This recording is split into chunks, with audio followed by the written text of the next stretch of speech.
درود و سلام. امروز قرار راجع به عشق با هم صحبت کنیم. من در طول این مدت تکست های راجع به عشق نوشتم و این تکست ها وابسته به نظرات مولانا، شوپنهاور، فلسفه دانان دیگر است. اولین تکستی که می نویسم بعد از تمام شدن رابطمه.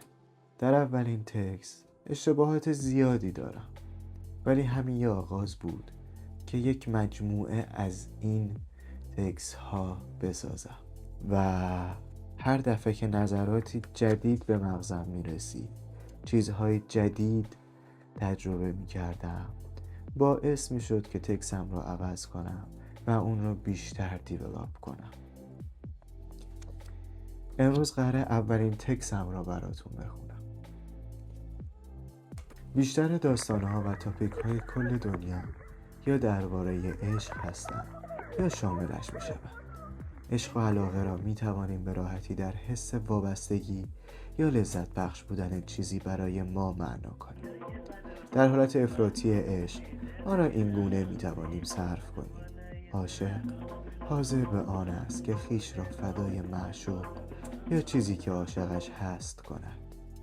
اما ما عشق را به ابسشن تبدیل کردیم و آن را این گونه تبلیغ کرده ایم، مثل فیلم های عاشقانه یا ورزشی، همون گفته های دیسیپلین.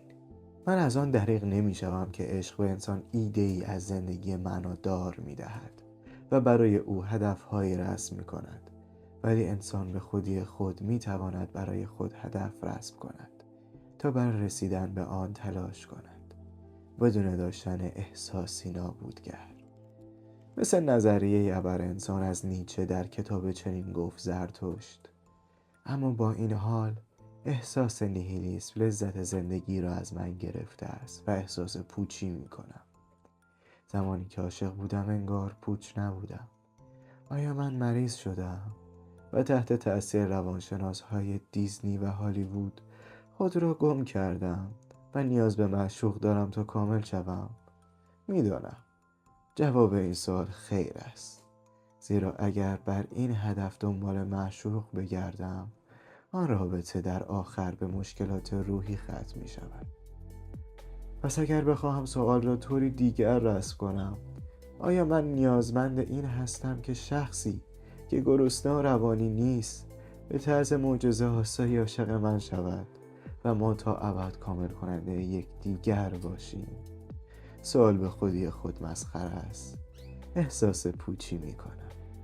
بدون عشق، عشقی که آنها به من نشون دادن، احساس پوچی می کنم و روزی 10 تا قرص می خورم و با اون تا مدتی احساس خوبی دارم، ولی پایدار نیست و احساسهایی با ذات شوم تمام مرا فرا می گیرد. پس آیا می توان گفت که ما نمی توانیم از چرخه رابطه فرار کنیم و فقط می توانیم آن را درسی برای خویش بدانیم؟ آیا ما در کافکاییسک محض هستیم؟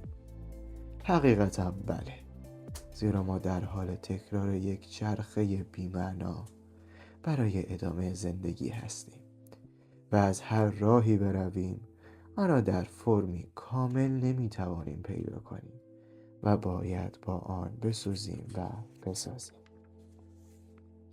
رابطه‌ای که ما در ذهن داریم رابطه عاشقانه شامل از وابستگی شدید است و ما می‌دانیم وابستگی برای انسان مضر است و ما تلاش می‌کنیم از آن دوری کنیم.